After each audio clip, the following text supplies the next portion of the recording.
17, you're the king of football. I'm the king of football. I know all. I tell all. I'm always watching, and I'm always gambling on football. And each week I'm going to bring you 5 games that you absolutely have to bet on to increase your bankroll. So when you're in the club, you can flaunt and you can taunt with that paper in your pocket. Let's bring in my counterpart, Coach Harvey Ward Van Allen. Last week the coach went 2-3. His season record is 34-43. The King went 3-2. My season record is 43-34. Now, even though he can't catch me on wins this season, he can win some money this week, and he can also win some money in the playoffs. Let's start off game 1, the Miami Dolphins at the Buffalo Bills. Both teams are mediocre. Buffalo sucks a little more, but it's in Buffalo. Josh Allen has played a lot better than a lot of people thought he would. He can actually run very well as long as throw the deep ball. Miami, however, has more talent. They have a better running game. They have Ryan Tannehill back, who sucks, but he's better than Josh Allen. Put your money on Miami to go into Buffalo, +3 and a hook. Coach? Put your money on Buffalo. Josh Allen is looking great, and Buffalo has a ton of momentum right now that they really want to carry into the offseason. Miami won their Super Bowl in the only game they gave a shit about against New England, and they look like shit after that last week, like they had a Super Bowl hangover. Giving it to Buffalo at home, giving up the 3.5, and take your money home. Coach has the Bills at home in Orchard Park, -3 and a hook. The King has the Miami Dolphins on the road, +3 and a hook. Game 2, the Detroit Lions at the Green Bay Packers. Packers, second year in a row, they have not made the playoffs. That's for all you Packer fans, just in case you didn't know. Detroit's going to go into Green Bay and not win this game because Aaron Rodgers is going to be pissed off, but they are going to cover the spread because Green Bay's defense is dog shit. Put your money on the Lions, +8 in Lambeau. Coach? Put your money on Green Bay. Like I said last week, I think Aaron Rodgers has got something he wants to prove right here, especially going into the offseason, knowing they're going to have a new head coach next year. And they are playing at home in Green Bay, which they are unbelievably tough no matter what the situation is. And Detroit just fucking sucks, let's face it. Put your money on Green Bay and take your money home. Coach has the Packers -8 at home. The King has the Lions +8 on the road. Game 3, the Chicago Bears at the Minnesota Vikings. The Vikings have to win this game to make the playoffs. They must win this game. The Bears have nothing to play for. They already have the 3 seed.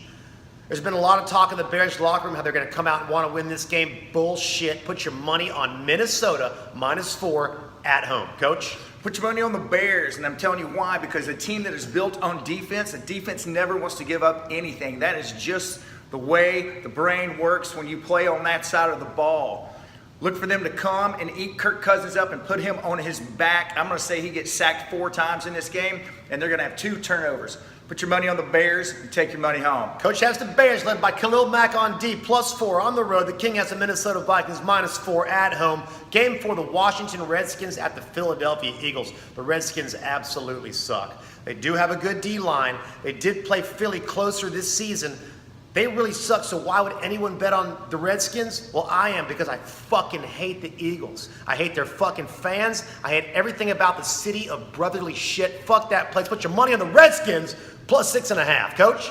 Put your money on Philly. Washington is fucking awful, and Nick fucking Foles is ruling. Carson Wentz, you're out, brother. I'm sorry. Nick Foles is going to take them all the way. Believe it or not. Put your money on Philly and take your money home. Coach has the Eagles -6.5. They also must win and also have Minnesota lose to make the playoffs. Very possible. The King has the division rival Redskins +6.5 at FedEx Field. Game 5, the Jacksonville Jaguars at the Houston Texans. Houston has a great offense, but they're known for their defense, and their D is not showing up for these games, man. You got Clowney, you got Watt, you got Tyrone Matthew, and for some reason, Houston's defense isn't doing shit.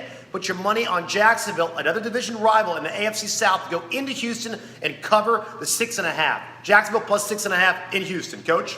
Put your money on the home team. Houston, yes, their defense has played far below the bar of what was the expectations were. But their offense is lighting it up, and this is a huge game for them. They really want to get this win. And they're going to do it at home. Put your money on Houston.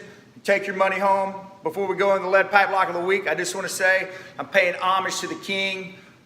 In our 3rd season, he's going to beat me. I have to give it up. I am going to take some money from him this week, though. Look at this. Bandana, sunglasses, rocking it. Coach is being nice because he won the first 2 seasons. He likes to bring that up a lot of times. So Hell yeah, I dude. finally got this season. So I'm getting closer to the money, man.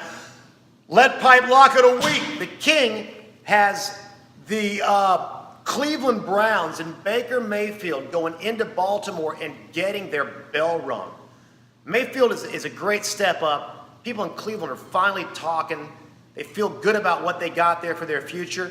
But Baker Mayfield running up and down the field and eyeballing ex-coach Hugh Jackson, that Baltimore defense is going to put you on your back. You have not seen a defense like that. Put your money on Baltimore, -5.5. This is a blowout in Baltimore. Coach? I'm going to agree with the King on that. My lead pipe lock of the week, 45.5 over Pittsburgh, Cincinnati. Cincinnati just fucking sucks, we know that, but Pittsburgh's probably going to put up 40 themselves, and somehow Cincinnati will stumble into a few points along the way. Look forward to go over, though. Lead pipe lock of the week, Cincinnati, Pittsburgh, over 45.5, and take your money home. I agree with the coach because Pittsburgh wins this game and Baltimore somehow loses to Cleveland, which they won't. But if they do, Pittsburgh wins the division and gets into the playoffs. I would like to conclude Week 17 of our 3rd season of the King of Football, but I got to give you one more thing here. It's time for our Idiot of the Year. Now, last year, Jameis Winston was called out by both of us as being the biggest idiot in the year. This year, it's someone new to me. They started 6-2. They lost 7 in a row. My Idiot of the Year is Cam fucking Newton. Coach? I would have to agree with that. Cam Newton has not looked good at all, but I still have to give it to Jameis Winston. I mean, Jesus Christ. That concludes, Can't argue with that. that concludes Week 17 of the King of Football. We'll see you next season. I'm the King of Football. I know all. I tell all. I'm always watching, and I'm always gambling on football. Coach! Yep.